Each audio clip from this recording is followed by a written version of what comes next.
Assalamu alaikum, everybody. I was told that there might be some non-Muslims around, so I'll try and explain things, some of the Islamic terms that I may be using. So, Assalamu alaikum, or peace be upon you. Inshallah, today I'll be giving a talk entitled Being Muslim and a Medic. I thought I'd start off by, saying Bismillah, wassalatu wassalamu ala ashrafil anbiya, Nabina Muhammad wa ala alihi wa sahbihi wa sallam.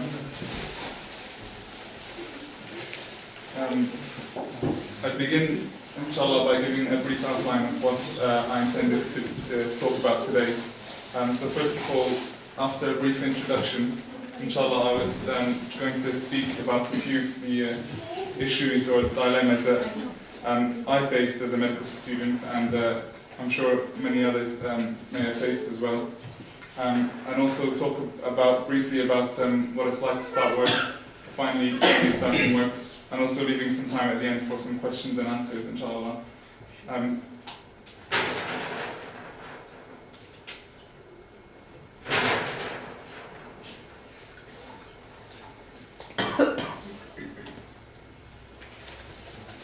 Okay, starting off, first of all, I'd like to thank the Islamic Society and the Clinicals as well for inviting me to come and give this talk. My intention for this talk wasn't really for it to be like a lecture. I'm sure as medical students, a lot of you have a lot of lectures and probably fed up with having lots of lectures. So inshallah, I was going to try and make it as interactive as possible, light-hearted, more like a discussion rather than a lecture. And as I was introduced at the beginning, I just wanted to say that tell you a bit about myself. I'm just a doctor who's recently graduated. I studied in Bristol, and I worked as well for the Islamic Society while I was here.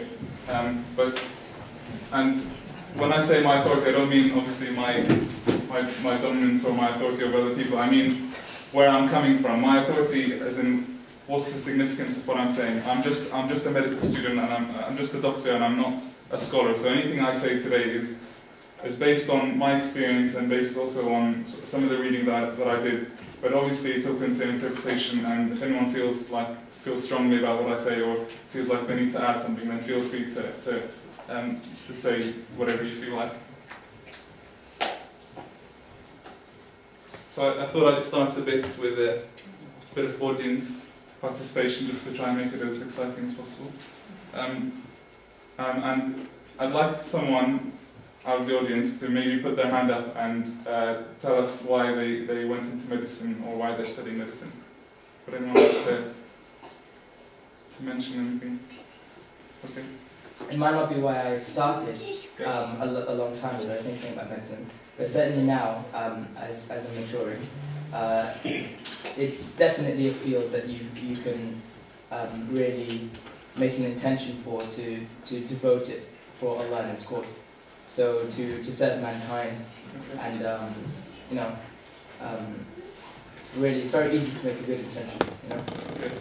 I think that's a good point that Brother Shajaan mentioned. Okay, maybe I should open this up a bit more and say that I'm just going to suggest a few reasons why some people may go into medicine, and I'd like everyone to either put their hand up or wait till the next thing I say to put their hand up. So, would everyone put their hand? Would anyone who went into medicine for the money put their hand up now, please? Okay, that's fine. How about for, say, social status or position in society? So there's a lot of good intentions. Okay, how about for family reasons or family pressure or anything like that? Okay. Alright. I think this is just highlighting a point, and I'm just as guilty as the next person in terms of this. I personally went into medicine because I couldn't really think of anything else to do. That was the first reason. So I thought, I might as well. I thought I had a chance at getting into med school, so I thought I might as well do it. And that's mainly the reason. But I mean, this brings me on to what I wanted to talk about, and this is sort of still part of the introduction. I wanted to talk about intention. And I mean, I'm sure as Muslims you must have heard a lot about intention. I mean, and if you're a non-Muslim, then just to let you know that if you probably go around the corner to the mosque around the corner, you'll probably hear someone preaching about intention. It's a very popular topic. But I wanted to sort of bring it home and to mention how this intention is sort of links in with med school and studying medicine. I wanted to mention a hadith first of all. A hadith is a narration by the Prophet which has been documented and passed down through the generations. So this hadith in Arabic says, إِنَّمَا الْعَمَلُ بِالنِّيَّاتِ وَإِنَّمَا لِكُلِّ امْرِئٍ مَا نَوَى. This is part of the hadith, not the complete hadith. And this roughly translates as, actions are judged by motives, so each man will have what he intends. So tying it in with the theme today, sort of if we go into medical school with the wrong intentions, we run the risk of not sort of gaining a lot of benefits and not gaining the reward of Allah for doing what we're doing. And I think as Brother Shushan said, medical school or medicine, there's a verse in the Quran that says, roughly translates as, we ordained for the children of Israel that if someone kills a person, unless it's for murder or spreading mischief in the land, then it would be as if he has killed the whole of mankind. And if someone saves a life, then it's as if he saved the whole of mankind. So this is a verse in the Quran saying that, if you're saving a life, then it's as if you saved the whole of mankind. So this is a very honourable thing to be doing. And inshallah, if we have, I just wanted to bring this topic up of intention just so that I could remind everyone that if we corrected our intentions and if we went into medical school for the right intentions, inshallah, it's a very honourable thing and we'll get a lot of reward for it. If we're going into thinking, we're in this to save people, then inshallah, it's as if we save the whole of mankind, then you'll have a great reward. Inshallah. Okay, so that's the first issue. The second issue was, I thought I'd bring up the topic of identity. Would anyone like to put their hand up and tell us how they identify themselves and what's their identity and how they define themselves?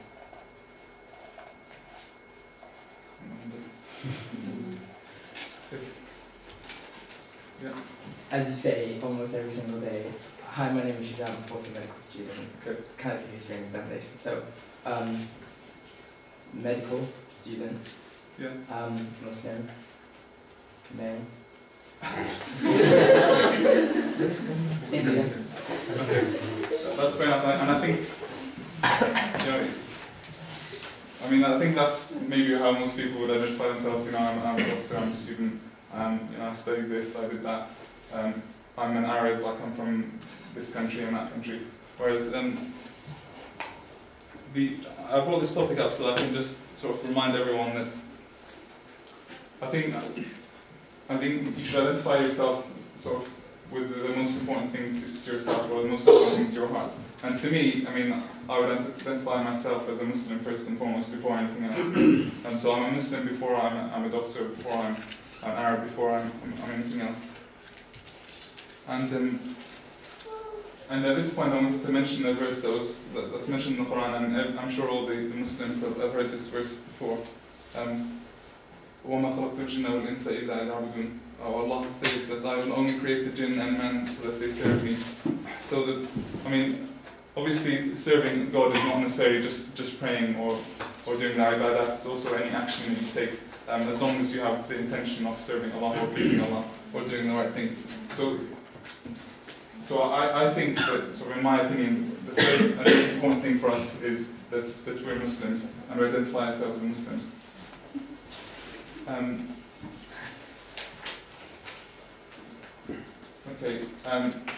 And this sort of leads on to the next thing I was going to mention, which is another verse that says, so when the angels take the soul of someone who dies in sin, they say to them, so what were you, or what's happened? And the people who died in sin would say, we were weak and oppressed when we were in the earth. And then the angels would reply to them, was not the earth of Allah spacious enough for you to move yourselves away? such men will find their abode in hell, what an evil refuge. So this is another verse in the Quran which says that basically some people would use the excuse that we were oppressed in this earth, that's why we weren't able to sort of keep hold of our religion or practice our religion. And the angels would say to them, wasn't God's earth wide enough for you to travel and practice your religion elsewhere? So this is just tying in with the topic of we're Muslims first and foremost. And I don't want to sound too negative, but so at university a lot of us may face a lot of difficulties with our religion. We may find it very difficult to keep hold of our religion. But according to this verse, we can't use that as an excuse, you know, I had difficulty, that's why I'm not practicing. It's not an excuse that's accepted by Allah. And to you, your religion should be more important. So if you can't manage it, then you should think about, you know, going elsewhere. I'm not saying that we should all pack our bags and leave tomorrow, but I do think it's possible to keep hold of your religion and study at the same time. So, but it's just to add a bit of perspective to the issue. Just to remember that you're a Muslim first and foremost, and then you're a student studying. Okay, then I thought I'd move on to some of the issues that people may face. I used a quote or a saying which isn't actually made by a Muslim, which says that no man is an island entire of itself. Would anyone like to venture an explanation for this, or what they understand from this quote?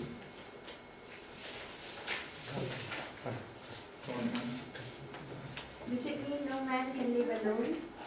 Yeah, I think that's pretty much what it means.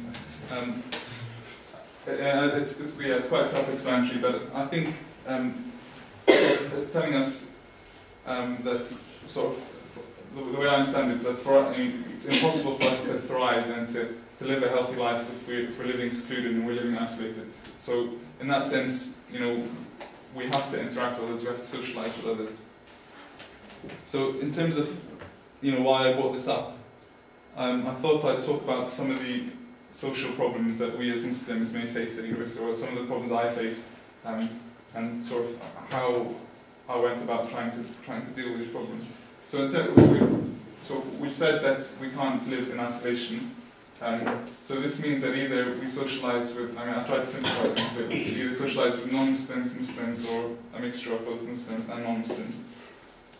In terms of socialising with non-Muslims, I don't think any Muslim would say that that's wrong. So I don't think you can categorically say that that's wrong.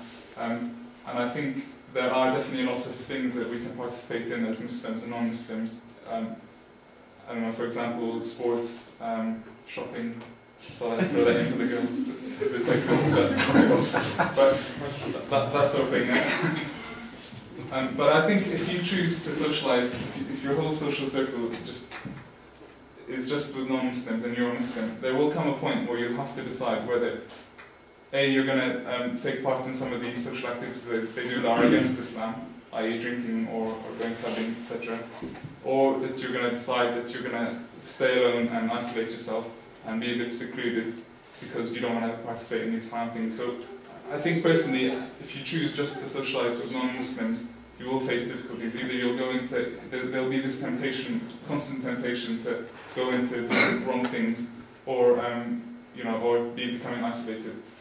And then the other side of the coin is if you choose to socialise only with Muslims, I think a lot of people, especially if you're raised in this country, like myself, I was brought up in a school and college where I think I was the only Muslim, so I didn't really have a lot of interaction with Muslims. And when I came to university, you know, I found this large group of Muslims and I thought it was really good. People with the same ideals, people who went through the same thing as me, people who I could relate to. But then I think if you choose to just stay in your small Muslim communities, you become sort of isolated from the outside world, and you're sort of living in a community within another community, and I don't think that's healthy. I think as Muslims living in society, we should also feel some responsibility to the immediate society that we're living in, and feel that we have to contribute and not just live, you know, in isolation. So in my opinion, I think the best way to go down this route is to try and socialise with both Muslims and non-Muslims, and in that way, if your non-Muslim friends want to do something you can't take part in, then so you don't feel too isolated, and you also have some connection with people around you.